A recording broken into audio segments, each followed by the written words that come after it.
Hi guys, તો ચલો આજે સરસ મજાનું ભીંડાનું શાક બનાવ્યું. તો સૌથી પહેલાં મેં તેલ ગરમ કરવા મૂકી દીધું છે. ત્યારબાદ મેં નાખી દીધી છે રાઈ. ઠીક છે.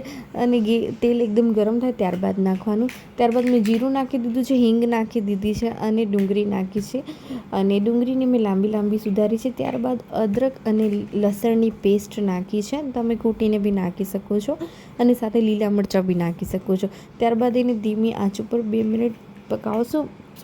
મીઠું નાખશું અને થોડુંક પિંક થાય ત્યાં સુધી એને ચલાવશું. ત્યારબાદ એમાં ટમાટર નાખી દઈશું અને એને ઢાંકીને રાખી દઈશું 2 મિનિટ માટે. ત્યારબાદ એમાં ભીંડા સમારેલા નાખશું અને એ બી થોડાક ચડી જાય એટલે ત્યારબાદ બધો આપણે મસાલો નાખી દઈશું. હળદર, ધાણા, જીરું, મરચાં જે બી બેઝિક મસાલા છે આપણે એ નાખી દઈશું અને એને એકદમ હલાવી નાખશું. અને ત્યારબાદ લાસ્ટમાં મેં મેગી મસાલો થોડુંક નાખ્યો છે, જીરું પાવડર બી નાખ્યું છે થોડુંક, અને થોડુંક ચાટ મસાલો નાખ્યો છે.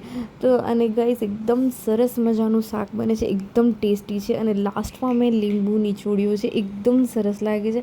જરૂરથી એકવાર આ રેસીપી ટ્રાય કરજો. તમે તમારા ઘરવાળાને અગર ભીંડાનું શાક નથી ભાવતું તો બી તેમને ભાવવા માંડી જશે. ઓલમોસ્ટ ભીંડાનું શાક બધાનું ફેવરેટ છે. આ થોડુંક નવી રીતે છે, તો તમે જરૂરથી ટ્રાય કરજો અને મને કોમેન્ટ કરજો.